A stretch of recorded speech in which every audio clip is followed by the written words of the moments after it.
Penguin Random House Audio presents Silver Bastard by Joanna Wylde. Read for you by Allyson Ryan and Johnathan McClain. Prologue. California, 5 years ago. Puck. Motherfucker, that burned. The shot was a double, and the fact that it had come cradled between two beautiful giant tits, attached to a stripper with endless legs and a tight ass, didn't hurt one goddamned bit. Tequila hit my stomach, the alcohol shocking my system, and shit finally got real. Freedom. 14 months since the last time I'd had a decent drink. All but forgotten what it felt like, too. That sweet, harsh pain that comes from losing the surface layer of skin all the way down your throat. Gorgeous.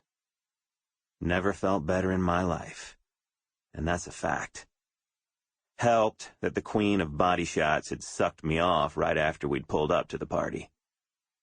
Spent the last year trying to decide what I'd do first when I finally got out. Kept going back and forth between getting laid and getting drunk. But God apparently has a soft spot for assholes, because we'd found one hell of a good compromise. I'd been free nearly 4 hours now. Still felt like a dream. The California Department of Corrections took its own sweet time with everything, up to and including processing a man out. I'd spent half the wait wondering if the cockwads would change their minds, or if the club lawyer had forgotten something. Figured they'd find some way to fuck with my head. FBI, state cops, even Homeland Security.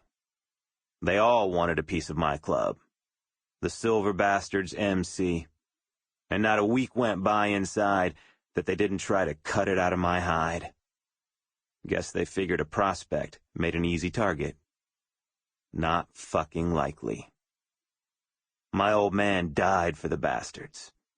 If I turned, he'd haunt my ass the rest of my life because that shit does not stand in my family. I'd been born to wear a bastard cut. And tonight, for the first time, I finally had the right to show those colors off. A hand slapped my shoulder. Then a burly man caught me up in a hug so tight it hurt.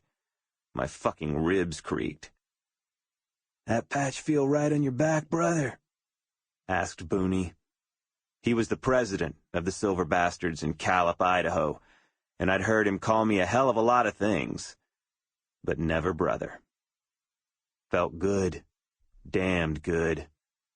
Until an hour ago, I'd been a prospect, and I'd never gotten any special treatment because of my old man. That's how I wanted it. Best night of my life, I admitted. He pulled back, and his face grew serious. "Proud of you," he said. "You did what you had to. Protected the club, took care of business. Painter told us how things were inside, how you took his back.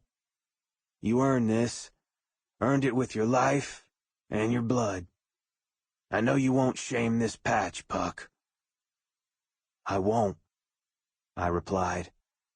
His words almost too much. Booney grinned suddenly, then grabbed my arm and turned me toward the bar again.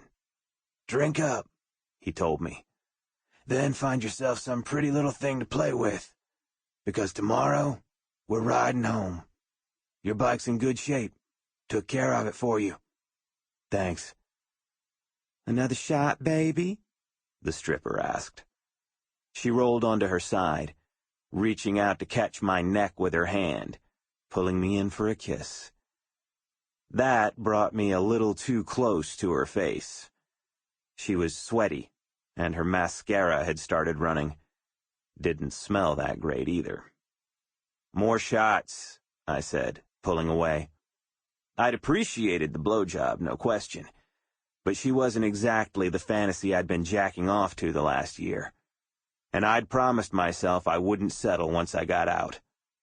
I wanted someone fresh, someone clean and soft Sample complete. Ready to continue?